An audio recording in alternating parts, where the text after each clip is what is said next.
at the same time, like this is actually where Bitcoin is literally a lifeline for a whole lot of people. And um, I wouldn't say that that was something that I was thinking of, when I was doing some of these ballets. Or I don't think I was actually fully down the rabbit hole when we first did that anyway, um, the Bitcoin rabbit hole. But I think I think Bitcoin definitely.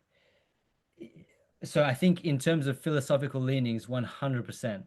Um, and I actually so so in the last few years, so most of my life I've had I basically had I didn't have any faith or anything or believe in God. And long story short, um I actually became a Christian a few Mhm. years ago.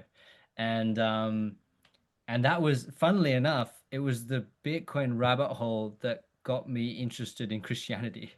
It took me a long time to actually believe it, and lots of crazy things that happened in my life.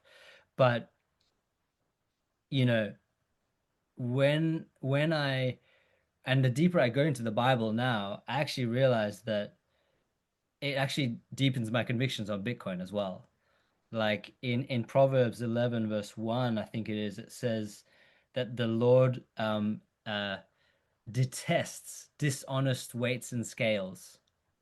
And so, the idea of that is that, when someone's in the market and they have a scale that it's on purpose, it's uneven, right? And so they're able to deceive the person that they're trading with, and they give, and basically that's what money printing is. Like that's how the central banking system works.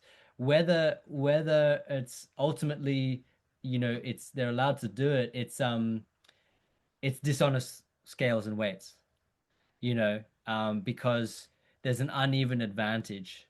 And so for me, I see Bitcoin as even weights and scales. So in terms of your question of like a philosophical view, I do that's how I see it. I see it as moral money. Um, and in terms of, yeah, I guess when the ballets I've done, I don't probably look as deeply into it in that sense. However, um, money is money, and everyone has to use it. So so it will help everyone. Yeah. You brought up a few interesting points there. You mentioned both scales, both opposite ends of the scale of people who have found Bitcoin. So we Mm, have the institutions, the ones who now understand Bitcoin and are in a position to capitalize on Bitcoin to create more disparity. And then we have those at the opposite end, the bottom end of the scale, who mm, have already faced disparity, who've already been locked out of the system, mm. and who understand Bitcoin as their only option and only chance to level the playing field.